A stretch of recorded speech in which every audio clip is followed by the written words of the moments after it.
Bonjour. Marhaba, merci beaucoup de m'avoir invité. Vraiment, bravo alaikum. Il est 20h05 et vous êtes connecté. Ça veut dire que vous bossez vraiment de manière acharnée pour pouvoir forger votre personnalité, essayer de combler un peu les lacunes que vous pouvez avoir et dresser un peu plus ou moins votre futur. Petite question, est-ce qu'il y a quelqu'un, faut le groupe, qui ne comprend pas l'arabe ou les dirigeants? Impeccable, très bien. Eh bien, comme ça, si jamais je lance un mot ou un truc, je suis sûr que se comprend bien. Donc, on est un peu nombreux, sinon j'aurais donné la parole un peu à tout à chacun pour se présenter. Personnellement, ça m'intéresse trop vos questions. Impeccable. Ok, très bien. Donc, sur la base du thème qui m'a été proposé, donc déjà, je commence par me présenter. Donc, Ben Ali Mohamed, j'ai 10 ans d'expérience. Donc, j'ai eu le mérite, la distinction de travailler et un environnement marocain national, également un environnement français et actuellement un environnement multinational américain. Ce qui me donne un peu de recul par rapport même au bagage théorique que j'ai pu avoir au niveau de l'école. Donc, je vais essayer très très rapidement de vous présenter un peu les axes sur lesquels on va se baser pour cette présentation. D'ailleurs, je tiens à signaler que la pierre angulaire, je crois, de ma présentation, ce sera un peu le process de manière générale. Donc, on va le décortiquer et bien sûr, on va essayer d'aller point par point, de voir les éléments saillants dans chaque process et de voir un peu on va dire les bonnes pratiques qui vont constituer un peu les quick wins que vous pouvez tirer de cette présentation. Ok? Donc, premièrement, on va parler du CV parce que bien sûr, moi personnellement, je reçois beaucoup de sollicitations de personnes qui me demandent de corriger leur CV pour pouvoir décoller la recherche d'emploi et passer bien sûr des entretiens, etc. Donc, c'est le commencement, c'est le b.a.-ba. Puis, on va passer bien sûr très brièvement sur la méthodologie de recherche d'emploi pour un peu atterrir au niveau de l'entretien d'embauche qu'on va lui réserver un peu la part du lion, comme vous l'avez bien sûr demandé.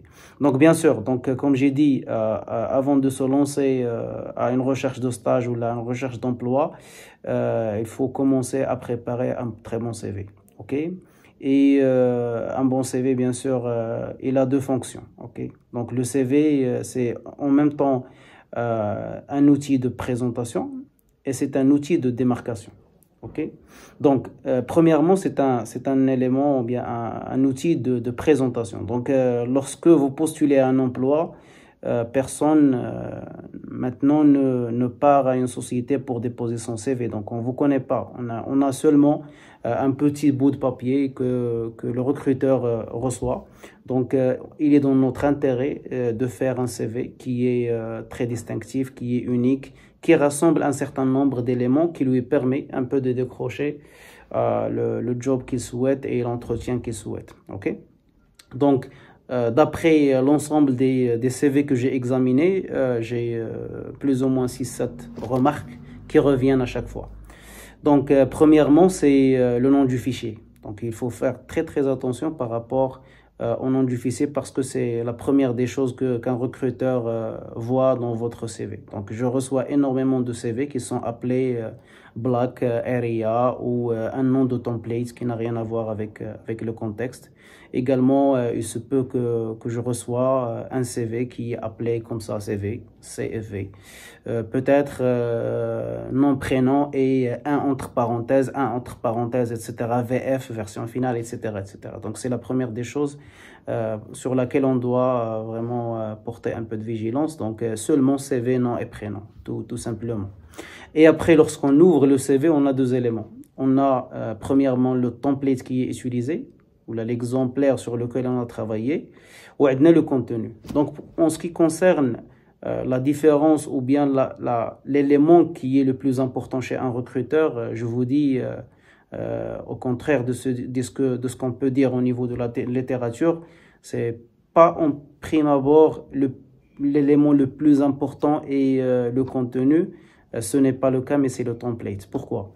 Parce qu'un recruteur, lorsqu'il essaie de faire le tri de ses CV, donc il a deux façons de faire. Soit on est dans un environnement plus ou moins ancien, et ça existe encore, des sociétés qui travaillent avec des CV papier. Ok, ça existe.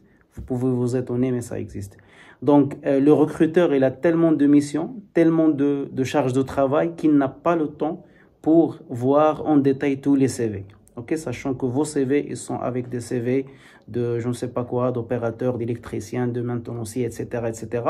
Donc, le trait de CV est selon plusieurs études académiques. Donc, le recruteur, il passe moins de 3 à 5 secondes par CV. Ok, donc vous l'avez bien entendu.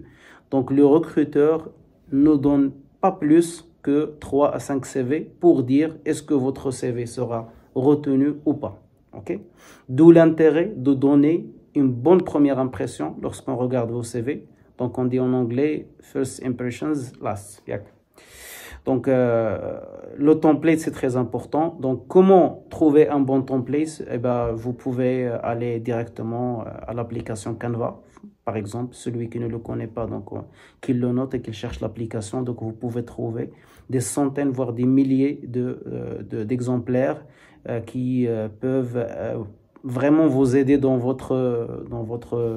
la manière avec laquelle vous allez rédiger votre CV. Okay? Donc, c'est des templates qui sont prêts, c'est des copier-coller.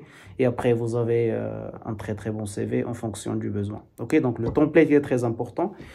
Et également, le contenu, il est aussi important. Donc, des fois, on a tendance, dans un CV, de faire beaucoup de narration. Okay? Donc, je suis Mohamed, je ne sais pas quoi, je suis passionné. Donc, beaucoup d'écriture. Ce qui fait que des fois l'employeur ou le recruteur il se perd. Ok, donc j'ai parlé de la manière qui est un peu traditionnelle de trier les CV parce que le recruteur, qu'est-ce qu'il fait? Donc le recruteur, il y a deux phases dans le recrutement lorsqu'on trie des CV. Donc la première phase, c'est le mauvais flic. Okay? Donc, j'ai besoin de 7 CV pour un poste, par exemple. J'ai 200 CV. Donc, le premier rôle que joue le recruteur, c'est le mauvais flic. Ça veut dire qu'il essaie de passer en revue très, très rapidement, de faire des lectures diagonales des CV. Et il essaie de chercher les raisons pour lesquelles il va éliminer les CV. Donc, un CV mal écrit, un CV sans photo, un CV qui comporte des polices qui sont pas très très synchronisées, on saute. Un CV trop simple, on saute. Donc le recruteur, dans cette phase, il essaie d'éliminer le maximum. Puis il garde une partie et il essaie de serrer un peu les critères. Okay? Comme ça, il peut évacuer pas mal de CV, l'éliminer au niveau de la sélection pour garder une dizaine ou une quinzaine de CV. C'est là où le recruteur il adopte une nouvelle posture, à savoir le bon flic. Ça veut dire qu'il essaie de chercher parmi ces 15 CV les meilleurs 7 CV ou les 5 CV qu'il va présenter au recruteur. La phase, il s'appelle, c'est la shortlist au niveau du process de sourcing. Donc, il essaie de chercher la shortlist de 5 ou les 7 CV. Donc, il essaie d'être en faveur de l'ensemble des CV. Ah, je cherche un maintenancier, là c'est écrit maintenance, là c'est électronique, je ne sais pas quoi, je ne vais pas donc rentrer dans un domaine que je ne maîtrise pas, mais par exemple s'il trouve, s'il est en train de chercher un HR development, par exemple. Allô? Vous m'entendez? D'abord, maintenant, très bien. Et quelqu'un a coupé m'a mis en mute, il n'y a pas de souci. Donc j'ai dit que le recruteur, il passe par un premier tri, il élimine un bon nombre de CV, il passe par un deuxième où il essaye de serrer un peu les conditions, il essaie de monter en exigence pour arriver à la shortlist. Et là, dans la shortlist, il y a une phase qui est très très importante qu'on appelle la phase exotique. Donc la phase exotique, il représente la phase où le recruteur il essaie de chercher dans les 7 CV qui restent les éléments qui sont vraiment distinctifs et qui permettent un peu de devancer des CV par rapport à d'autres. C'est comme ça qu'on a la shortlist. Donc on a dit qu'on doit travailler dans notre CV notre template, j'ai cité Canva. Et puis, par rapport au contenu, on doit faire attention par rapport à la structure de notre CV, par rapport aux mots-clés qu'on utilise. Je vous ai parlé de la manière traditionnelle de trier les CV. Bien sûr, il y a des sociétés qui utilisent les ATS, des systèmes spéciaux pour essayer de détecter directement ou faire directement le tri des CV. Donc, directement, il écrit des mots-clés. Donc, d'où l'importance dans notre CV de mettre un maximum de mots-clés. Comme ça, si le recruteur il cherche dans son mail ou bien dans un ATS, donc, il trouve rapidement les CV qu'il cherche. OK? Donc voilà, après bien sûr il y a des remarques simples, il y a par exemple une partie qu'un bon nombre de personnes oublient de mettre, c'est la partie objectif. Donc quand je trie très rapidement les CV, donc je peux aller directement en haut du CV lorsque je trouve objectif de point responsable maintenance et je suis en train de chercher un responsable maintenance, je récupère les CV directement. OK?